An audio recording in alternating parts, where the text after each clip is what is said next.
Hello friends, তোমরা সবাই কেমন আছো? আমি ভালো আছি, আশা করি তোমরা সবাই ভালো আছো।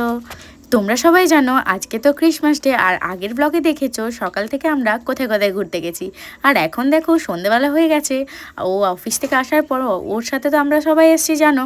তারপর বাড়ি গিয়ে ব্ল্যাঙ্কেটটা যেহেতু আমি রোদে দিয়ে এসেছিলাম, তো রোদ তো আর বিকেলে ছিল না, ব্ল্যাঙ্কেটটা উঠিয়ে নিয়ে তারপর আমরা আবার চলে এসেছিলাম মানকরের চার্চে ওর সাথে ঘুরতে। তো দেখো তোমাদেরকে বলতে বলতে আমরা কিন্তু মানকর চার্চে পৌঁছে গেছি। দেখো মানকরের চার্চটাও ভালোই সাজিয়েছে, বেশ ভালো লাগছে। আর সবাই দেখো এখানে ফটো তুলছিল। আর এই ফুলটা দেখতে পাচ্ছ, এই ফুলটা আগের বছর আমরা পিকনিক করতে যাওয়ার সময় নিয়ে এসেছিলাম, শুকনো ফুল। তারপর বাড়িতে লাগিয়েছিলাম, অনেক চারা বেরিয়েছিল, ফুলটা বেশ খুব সুন্দর। তারপরে দেখো এখানটা বেশ ভালো সাজিয়েছে, তোমাদেরকে একটু জুম করে দেখিয়ে দিলাম।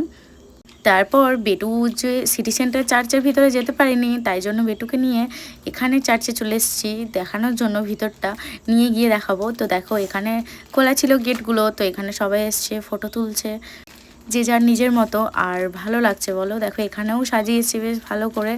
তারপর আমরাও এখানে ফটো তুলে নিলাম, বেটুকেও একসাথে নিয়ে তুলে নিলাম।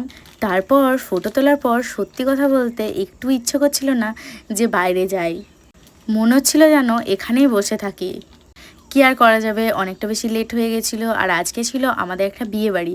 তারপরে দেখো আমরা আবার রেডি হয়ে বিয়ে বাড়ি চলে এসেছিলাম। আমরা বিয়ে বাড়ি গিয়ে গিফট টিফট দেওয়ার পরে যেহেতু অনেকটা বেশি লেট হয়ে গেছিলো, সবাই দেখো ডিনার করতে বসে পড়েছিলাম।